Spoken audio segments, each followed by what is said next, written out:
Meet PitchDB, the ultimate platform for speakers looking to make their mark on podcasts, conferences, and media outlets. PitchDB provides access to over 3 million platforms, ensuring you find the perfect avenue for your message. With AI integrations, your bios and pitches are tailored uniquely to each opportunity, giving you the edge you need. Join now at pitchdb.com. Welcome to Your Brand Amplified, the podcast where we interview marketers, publicists, and brands to learn their stories, what makes them tick, and tips and tricks that make a difference. Today, I have Laurel Smith on the show of Laurel Denise, Planners for the Way You Think. And I did something that I don't usually do. I was scrolling through Facebook. I get lots of planner ads because I'm always looking for the next way to try to come up with a better organizational system. And something about Laurel's planners spoke to me. So I immediately went in, looked at them, purchased, and then reached out that I have to have you on my podcast. I have ADD, take out the H. And I was like, okay, this seems like something that my brain will be able to use, because so many times I see these systems, I think I can use this, but then it's not the right one for me. So I know that's a little bit of a long intro, but Laurel, thank you so much for being here. Yes, absolutely. Thanks for having me. I'm so excited to chat with like a fellow user of the planner. Yes. And also looking at your bio, you do so many things. So this is a great planner for you. Well, yes. Looking for like people who do all of the things. So all the things, yeah. Well, I know you were talking about your daughters before. We're both moms. Yes, so we really do all of the things. We do all the things. And then when they grow up, you realize like before they really have the capacity to handle their own schedules, you now have like even more schedules that you're handling when they get older and they actually have plans, you know, before they can drive. It's been interesting to experience. I'm not just like really organizing my chaos. I'm also organizing two other people's total chaos, you know? Yes, I'm at that stage where she's almost 16. She's about, hopefully going to actually finish her permit process. Yeah. Because one of the things I do is I'm a professor and I teach at night. And so like, Mom can't take you today to tennis or to whatever. So how are we going to get you there? Is your dad in town, or do I have to get somebody to drive you over? You're just going to have to skip something. So all of the things. Know. But before we really get into the planners, I want to talk about how you started, because you were always a stationery lover, I think. But I want to hear like, why planners? And I know that this isn't the only thing that your company started with. Yeah. It's really funny. Whenever I tell people, because I started in 2005, like forever ago, it feels like, before the internet was, social media at least was being born. It was crazy. It was a whole different world. And I started with jewelry, which is, people are like, really? Now you're doing planners? Like, we're searching for jewelry. I don't have a good segue for like how those two things kind of went, but we did encouraging and inspirational jewelry, and I have a very distinct handwriting style. It almost looks like a font. So all of these pieces featured my handwriting that were on them, and we got really big on Etsy. We were in Anthropology. We were like nationwide in Free People, had some like massive highs with that business line. But, I was in kind of the New York City world. I was working part-time. I was also doing my jewelry line. I was planning a wedding. I was kind of like doing a bunch of things. And at that time in like 2008, there were a lot of creatives. I feel like 2008 was such a special time where people who graduated with art degrees actually then went out and started to have businesses. They didn't like work. Some of them worked for other people, but they like had stationery lines. They were their own branding or graphic design, like consults or whatever. It was just really like blogs were starting, like Design Sponge and Oh Joy and like all of these like really well-known blogs. It was a really cool time to be there. But I was like, well, I don't really feel like my jewelry fits into that. And I feel like I'm really creative. I kind of want to do paper. And also, I have this planner idea. I have this way that I can organize like all of this stuff going on in my life, like weddings and all the things I just said. And I felt like maybe I could make this planner a thing. Like maybe that's my way to get into kind of that world of creative people that I just genuinely wanted to be around. I think like as a fellow creative person, it's like, I want to be in your industry because I want to be around you. I think you're really neat. Oh, like really inspiring. So I made this planner, but the thing is that in that time, it was really like Instagram wasn't even a thing yet. I think Facebook was still just for colleges around that time. There was no way for my product, this planner. I really like, you'll notice with a lot of my marketing that I do, I'm really a teacher. Like I'm teaching people how to use it. I'm really not just trying to sell my product. I'm like really trying to teach people because I feel like that's the way to keep customers forever anyway. But it was really hard to teach people. Like, how was I going to teach people with no internet? Yes, we did not have the video capabilities that we have now. So.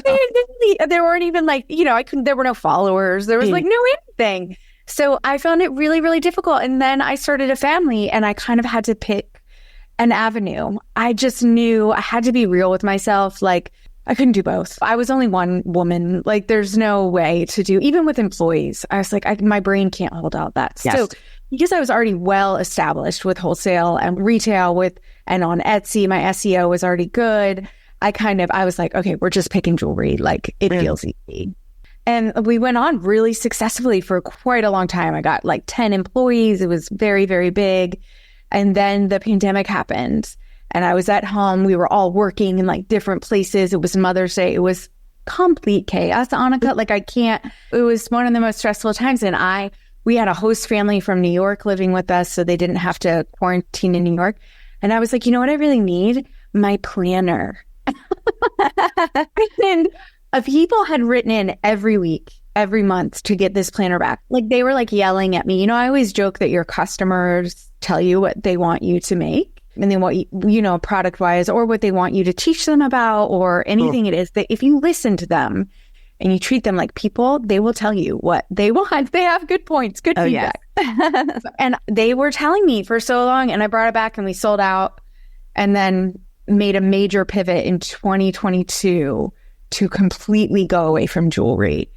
I mean, I'm giving a talk on that transition and it's like a 45 to 60 minute talk, just like how that all happens. So, that's huge. That's my 10-minute version. It really is like such the story of the entrepreneur. I worked for a magazine publisher and then I got married, decided to stop doing that so I would have more flexibility, started my own company. It was a small marketing PR agency in LA, had my daughter in 2008 and had to make the same decision because I was like, I can't work evenings and weekends. My husband travels all the time. It's not enough money to make it worth the time. Oh, yeah, exactly. The loss. Yeah. And so then I pivoted into other things and then eventually found my way back, which is why my bio is all over the place. But yeah, but that's a good thing. I think that's just how it looks. Like, I don't know. I mean, I feel like the entrepreneur stories that we read about in the magazines or that we hear about, they're just not sharing the first 15 years of the things that they tried, because some were successful or some weren't, or everything. That it's like part of it, and that creative mind, I don't know how to stick to just like really one thing. Even the planner business, it's like there are 5 different, avenues. There's accessories and there's actually coaching people on how to like consulting them on how to actually use it and get organized and like small business consulting. Like there's so many avenues to keep it interesting, to keep the ride kind of fun. So what was it like to completely leave behind a successful jewelry business and pivot completely into the planners? It was a little bit like jumping off of a 250-foot cliff or something. I don't know. And like, as with most things in life, it was a lot of things. So there was a lot of freedom. I felt like, oh, wow, because the jewelry line had become a sympathy gift company, which is, it really had, like, we were the go-to for a lot of people for just really hard moments in their life that they wanted to gift people or that they were going through, like really super heavy. And to spend 15 years in a space like that, when I'm like not trained in therapy or anything like that, I didn't know quite how to hold that for that long. I think my nervous system was like, think I can do this anymore. And I think being a good boss to that many people while also getting the kids from school and being available for them was like impossible. Like I needed like a COO or whatever it would be. I needed an HR person who was very high up to just be the boss that that team deserved, you know, this big team. So I think that it was like the sort of freedom parts to like let go of these things that I think my heart of hearts knew, you know, weren't right. But then there was a lot of fear because, I mean, the planner industry is pretty well established and like very buttoned up and very like professional. And I was like, you know, going to come in this like chaos in a 5-foot frame, like kid-sized frame, just being like neon pink and this layout is actually what works. And wow, nothing is the same. You know, it felt like on this itty bitty tiny level, I was like, I understand what that Spanx woman, like she had to talk to all the manufacturers to be like, no, tights without the thing, without the fee. And I was like, no, planner, but like short pages and this different layout. No, it's not going to be what you've made before, you know?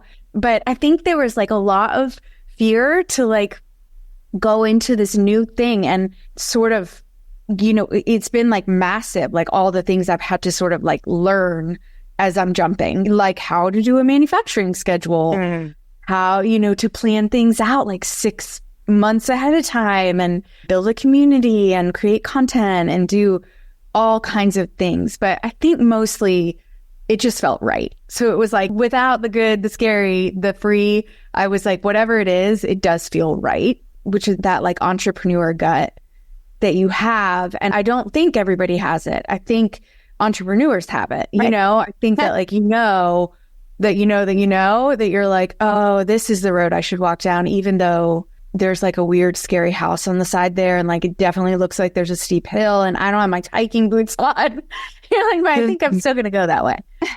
You know, 100%. That's, I think I was talking to somebody earlier today about jumped in and out of corporate. And I think that's really great that you can do that. And I'm like, well, I think that's one of my recurring lessons that I've had to learn is that I really am an entrepreneur. And that's a space I need to go in, even though sometimes it's scarier to leave that steady income and the benefits and whatever else you might have to take that leap of faith and do what you know you're supposed to be doing, what your purpose is and what people are screaming for. I love that you mentioned that people kept asking you, please make this planner again. Gosh, it was crazy. Like, I'm not even exaggerating. If it wasn't weekly all the time, it was like bi-weekly. Like we had multiple a month. And focus is such a good thing when you're an entrepreneur. Like it's really, really important. But I always say like, we have our whole eye. Like we also have a peripheral vision. So we also need to like we don't just have that eagle eye laser. We need to pay attention to like what people are saying. And I think like part of that and part of the magic of Laurel Denise has been like building a true relationship and rapport with our customers. And I show up all the time on our private Facebook group and like I write our emails. Like I think it builds, I'm honest with them about like things that are hard or like when we goofed up and we left something out of a planner that we shouldn't have. And I think like that relationship we have with our customers opens the door for them to be kind and say, we really want this from you. Like, where is it? Why aren't you giving it to us? And then I can give them the honest answer of like, well, this is why. Or I can do it. And I did. Yeah. Well, and is that customer feedback part of why? Because you can get, I mean, first of all, I love the planners. They're long. They also have the short pages. For those who haven't seen the planners before, you can start with Sunday or Monday. That was a huge customer feedback. And the size. We did the mini for our customers that were like, it's too big. I think it's really tempting to let your pride take over when you're an entrepreneur and be like, well, this is my idea and my design and you can just go wherever and deal with it. And I was like, I don't know. I feel like you can't have pride. Like when you can be proud of yourself for all the work you're doing and what you've put out there, but be open enough that maybe your customer has some input that could change your business. I mean, the mini is like, I joke, I'm like, I bet by 2027, we are ordering more minis than we are regular size. Like that's how the trend is going. And I never would have done that. Right. I never would have done that if I'd been like, you guys are losers. Deal with the size, like we also like put reinforcements on our tabs for other people based on feedback. We've added a lot of our accessories, which is a huge line of revenue for us, are all based on customer feedback. Folios, stickers, sticky notes, all the things are based on customer feedback, which is so fun. I genuinely like them. They're pretty great. Yeah. Well, they're beautiful. And I do love the fact that I can go on the website, I can see a lot of different products and options, but it's not too overwhelming. Yeah. But then I can also watch the videos. And also I'm in the Facebook group, even though I'm not on Facebook very much. So a lot of people do that. Yeah. They're like, we're just on this for this group because there's so many good ideas being shared in that group. It's so cool. We have like a learn tab on our website that just even like we have our Facebook group in that. So we're like, you guys, our customers have great ideas and they're good problem solvers for like how people can use it, What is that, crowdsourcing? Yeah, that's what. Yes. I know, like no official terms of anything. No, that's okay. Well, one thing I wanted to ask is because you started this journey before social media, now obviously we're in a world where TikTok may be being sold, it might go away. We don't really know because of what's going on. I know I'm conflicted in my opinion on it. Right. We have Instagram. YouTube is now doing shorts and podcasts. Facebook. Yeah. I sometimes hate going on Facebook because I feel like all I see are groups that it's trying to get me to join or sponsored posts and not the stuff I really want to see and my own stuff. Right. Yeah. So how did you make that transition from the non-social world into the social world and have your products up there and figure out how to brand yourself? Yeah. Well, for jewelry, it was different. Actually, it was the same, just done very, very differently. So for jewelry, it was like very soft, organic colors. It was way more serious, way more encouraging in a very heavy way. We're encouraging still with the planners, but in a more fun way and like sort of quirky and witty. With the jewelry across the board, I was like, I want to storytell.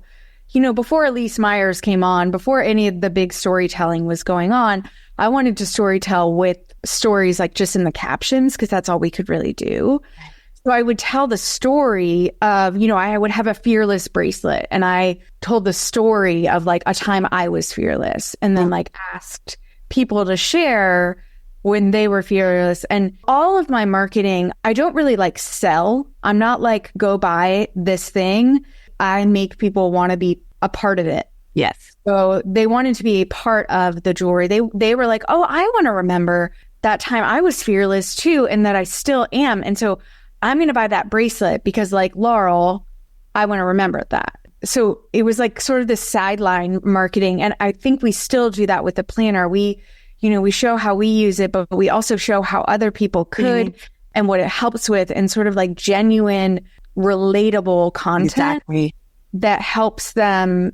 They don't feel like they're being sold to. They just feel like they're joining a thing and they're like learning because they could use our concepts on a different planner. And I don't care if they do, like that's okay.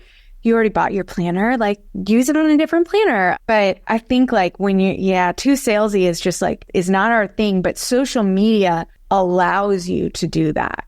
Like it lets you give your relatable personality behind a thing. And I think that ads, like you talked about ads on Facebook now and stuff, I think ads are like catching up to that soon.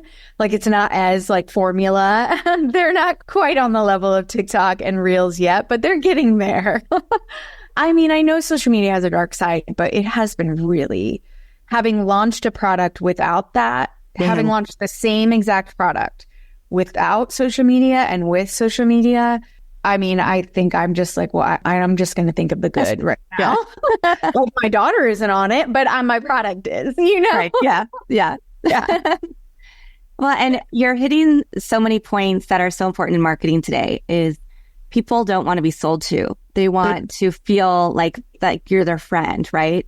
Like when I get to watch the videos, or I love the fact that I could go and see how different people used the different planners, and that helped me make a better and more informed decision on which one I was going to purchase for myself.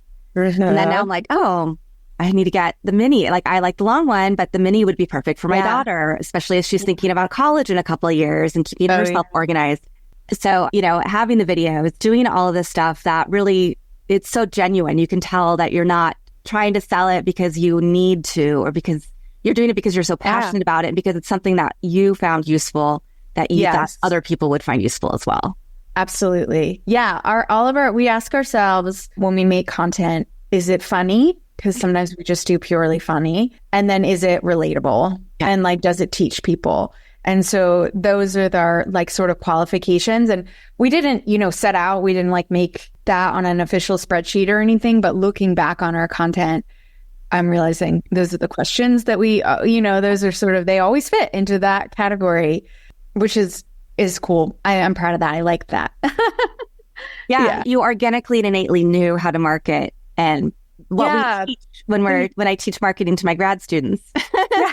There used to be this thing called crafting an MBA, and it was just like you're doing it, and like you're not paying for MBA school, but you're paying for all the small business stuff. To learn. And like that was, I feel like I had a 15-year or so graduate school experience with like the jewelry business and just learning what I liked, what I didn't like, what felt natural to me, what didn't, and then going with the flow of how the internet has changed as it applies to me and feels like within my comfort zone. I'm not going to perform in a way that doesn't work for me because that won't be authentic. You don't follow every trend. You do the ones that you're like, oh wait, I actually relate to that. I could do that one. Yeah. That one looks good. Yeah, for sure.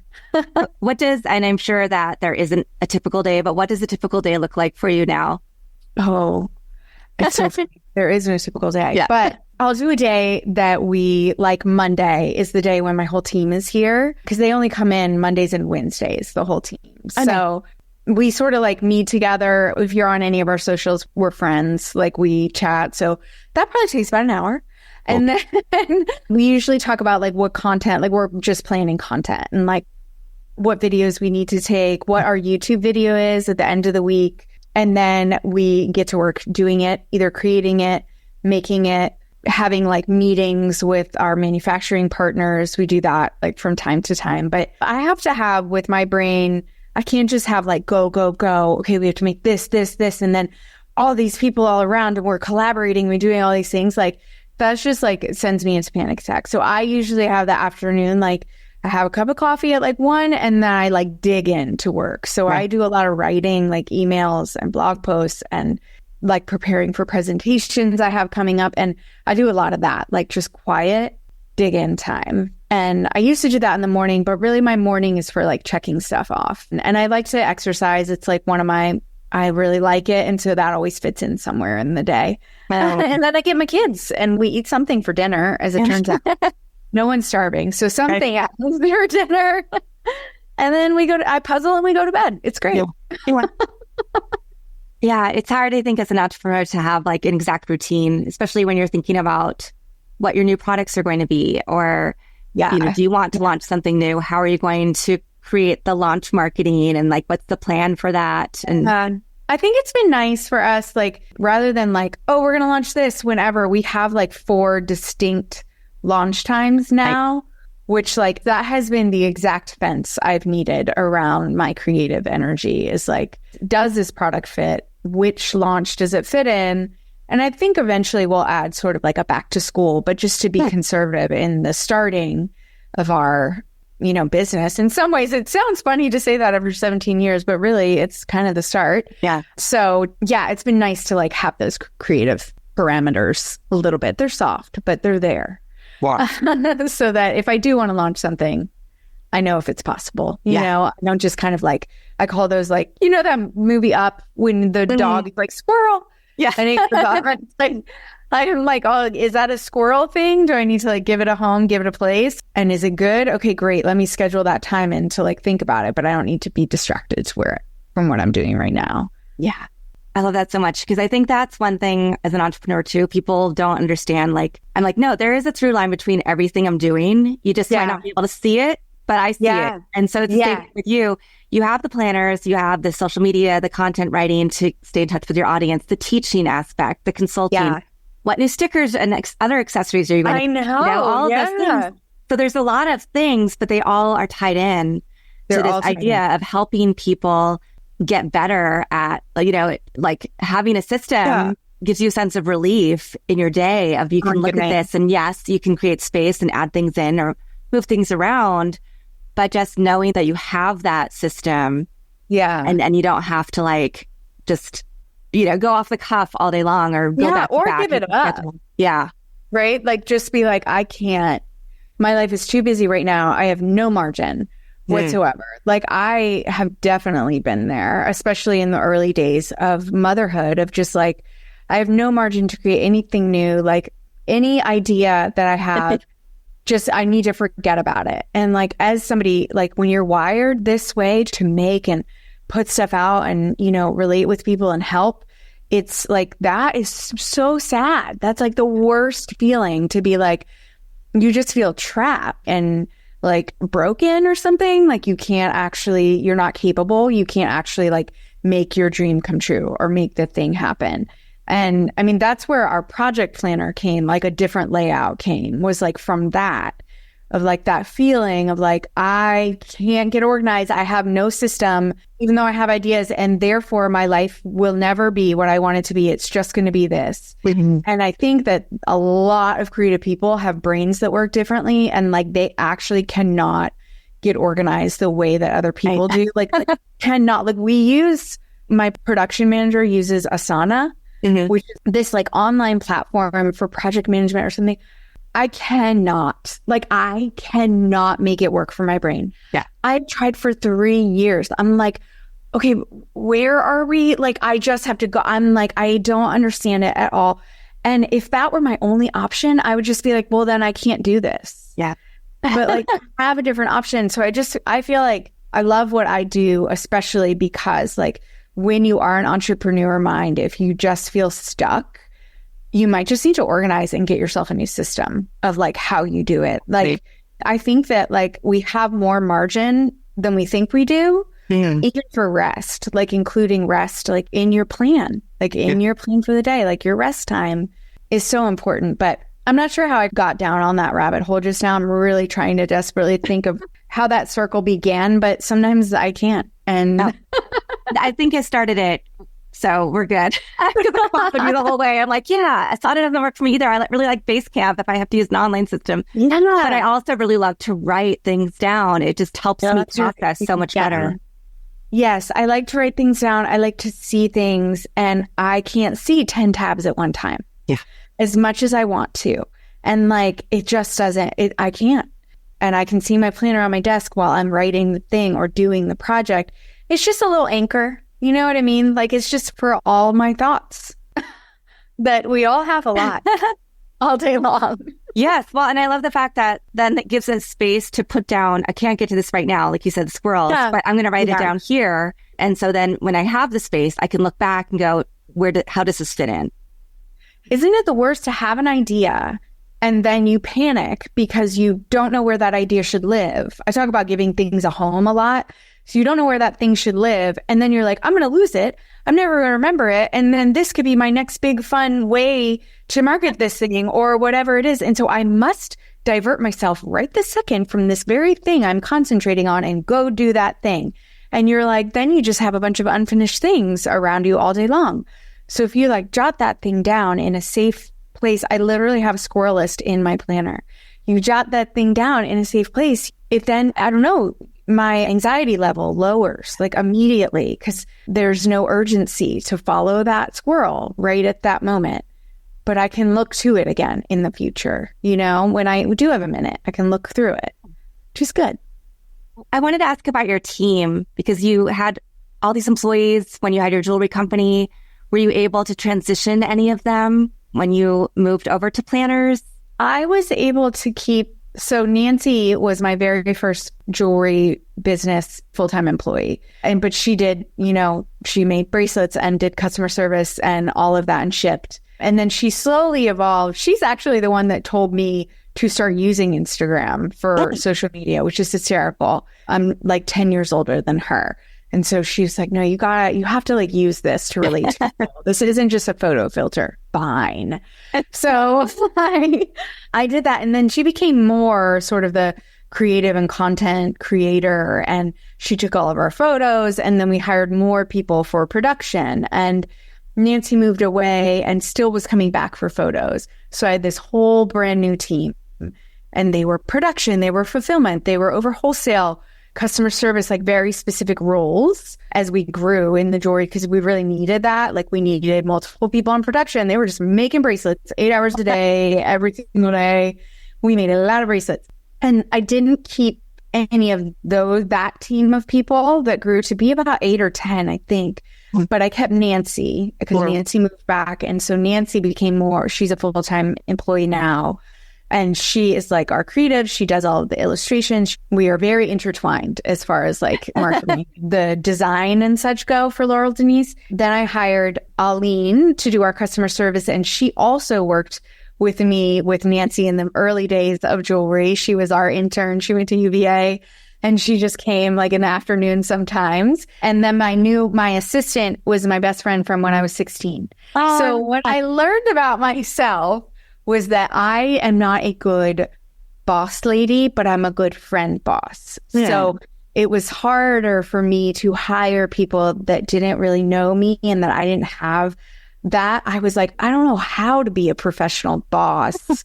I'm not wired that way. I'm wired a little differently. I want to be friends. And so this team, it's so great. I'm sort of a little fearful of needing to grow the team because I'm like, oh gosh, I gotta do better. I want to be good at that. So we'll figure it out when that time comes. But sort of yes and no. I kept the early people and then the other, but that was the worst to get rid of so many people. That was the hardest part of the pivot, was not knowing how far I was pivoting, if I was going 180 or, 90, whatever, and then having to say goodbye to these people. That's hard. But yeah, it was a must. Yeah, it had to be done. A hard sacrifice for the good, I think, of the brand. Yeah. Well, and I think one thing when you do have to let people go, if you get to see what they're doing next and you can share their journey on or give them a good referral or whatever you can do for them. Because I also had that when I transitioned my PR firm and we joined with another company. A lot of my people were like, I want to find a job closer to home, or I want to do this, or I want to do that. But I still get to see what they're doing for the most part. And, some of them I still work with from time to time. So that's fantastic. So fun. And some of them actually, one I left at one agency, and then another one I left at another agency that I did some work with. So it's great to see that success and just know that you were a big part of their journey and their learning. Yeah, absolutely. Yeah, I agree. Yeah, and if they are successful going off, you're like, oh my gosh, that's my little baby employee. I remember you when, which is so fun. I feel that way about Nancy and Aline now. I'm like, oh my goodness, I remember when you were still in college. Yes, I have some of those too. So fun. It is really fun. And now I teach grad students, so I get to relive it a little bit and mentor them, which is so fun. That is so cool. So I love it. So Laurel Denise on all social media, website. Yeah. If you want to learn more, follow your journey.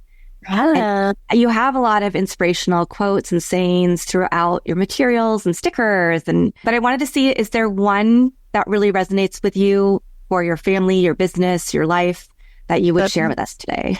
That's such a good question. I wrote one down the other day and now I'm blanking.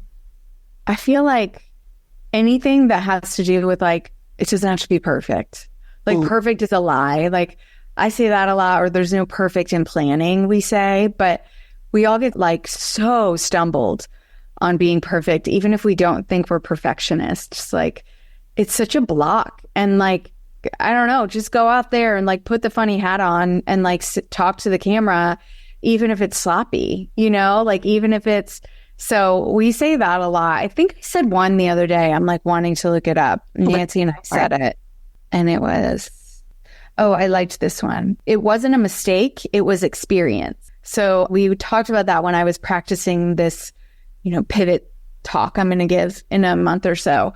And I sort of can get caught in thinking to myself, gosh, I made the wrong call in 2012. I should have stuck with paper. think how far along I'd be right now.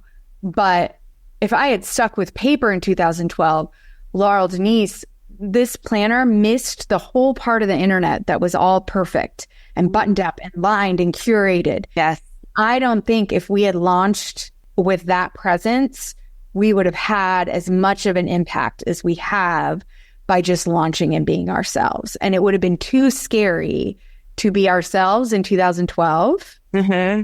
And no one was doing that. Right. Like no one was at all. But we had that freedom in 2021, 2022, because everybody was a mess after 2020. And it was like, we were all just talking about it.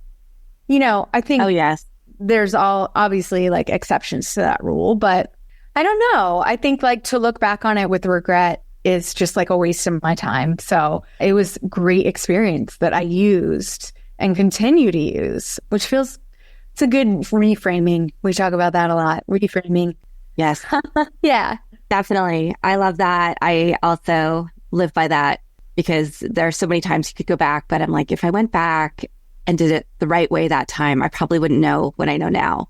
Yeah. And I might not have learned that lesson that I needed to learn. Yeah. You need to learn for like a million things that you don't even know that are down the line for you. Like my first job in New York City was an assistant at an investment bank. Like what was I doing there? I don't even know.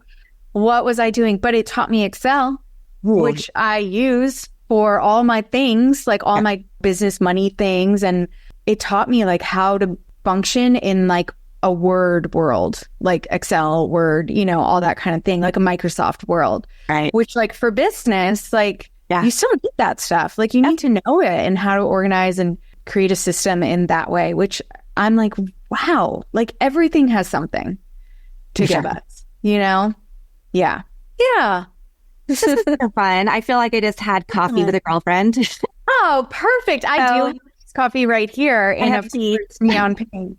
Oh, Laurel, thank you so much for coming and sharing your wisdom and your journey on the podcast. I know that I got a lot out of it, and I love listening to my episodes again and like, oh yeah, I need to write down that point or that point.